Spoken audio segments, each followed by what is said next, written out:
পুরো আমি কান্নাকাটি শুরু করে দিয়েছি। বুনোর বাবা বলছে চল তোকে আবার ঘুরিয়ে নিয়ে আসছি, আজকে তোকে হাঁটিয়ে হাঁটিয়ে ঘুরিয়ে নিয়ে আসবো। আজকে তুই যতই হাঁটা, যতই ঘোরা, যতই যা কর, আমি তো মা, আমি ভুলছি না, আমি বনি ভুলছি না। আমি এরকম পাগলামো ততদিন করে যাব যতদিন বনি না আসছে। কি করবো বলো, আমি কিছুতেই আমার ফিলিংস বুঝিয়ে উঠতে পারছি না। আমি না পারি নিঃশ্বাস নিতে। হ্যাঁ, সবই করছি, অস্বীকার করছি না, সবই করছি, কিন্তু কোথায় মনের ভিতরে একটা জ্বালা যন্ত্রণা, যেটা মানে আমি বলতেও পারছি না, বোঝাতেও পারছি না যে কি জ্বালা কি যন্ত্রণা।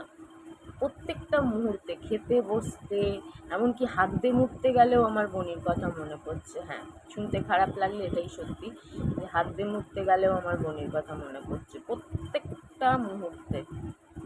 আর এক একজন বলে আমি বাবার মতন, ছেলের মতন, বলে বলে তার পরের দিনই ভুলে যাচ্ছে, পুরো ভুলে যাচ্ছে।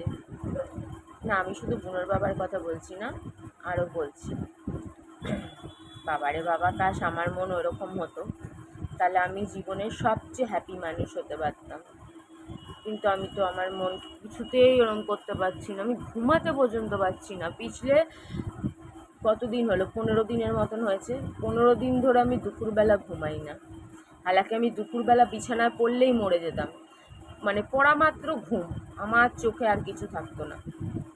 রাতেও মনে আমি অত কড়া ঘুমাতাম না যত ভালো আমি দুপুরে ঘুমাতাম, কিন্তু আমার চোখে কোনো ঘুম নাই, এমনকি শান্তিটাও নাই।